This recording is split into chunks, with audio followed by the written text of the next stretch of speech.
One of the techniques that we utilize a lot when we're doing tegumi and sparring and grappling, that sort of thing, is going for the overhook. And one of the drills that we like to utilize is basically doing an elongated, an exaggerated lunge and shouldering down. And we use our arm in a whipping motion. This will look like some of your katas this way, right? And we like to do this moving backwards generally. So if I'm here and I'm moving back, I'm going to step back, drop my shoulder, and the part that my arm goes through doesn't come through this way, it comes through this way, knuckles forward, right? So I'm dropping my shoulder down this way, taking the step, coming this way, step, step, this way, step, step, this way. So if I do the same thing coming this way, I'm going to come step, step.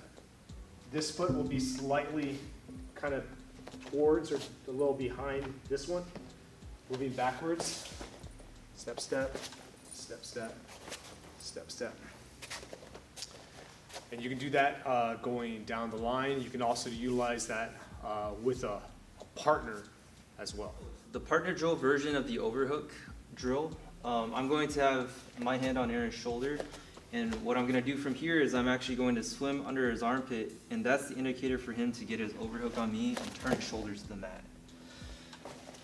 Notice how he took a step back with that leg. It's so that I cannot capture that leg, because my goal here is when he takes me underneath and goes like this, he's bringing his center of gravity down, but I'm going to try to start fishing for that. So he's going to take his leg back, and in doing so, he's able to turn his shoulder down even more and crank my shoulder even harder. So now my posture is broken, I'm attached to him, and he could kind of do whatever he wants to me from here. He could throw that knee, he could raise up, he could do any attack, and he's actually negating my attempt to get the underhook on him, which can lead to a potential takedown from me, right? So if we do that on each side, and on the shoulder, I swim underneath, he turns, and he's back.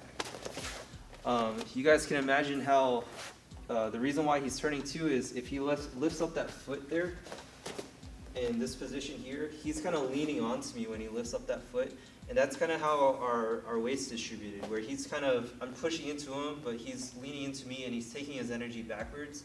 Now if he puts that foot down, it's the same thing, but he's a little more stable, but the intention is still the same. He's still leaning his energy, or he's dead weighting his body into my shoulder. Now I cannot lift him up, and I'm kind of stuck in this position here. Under.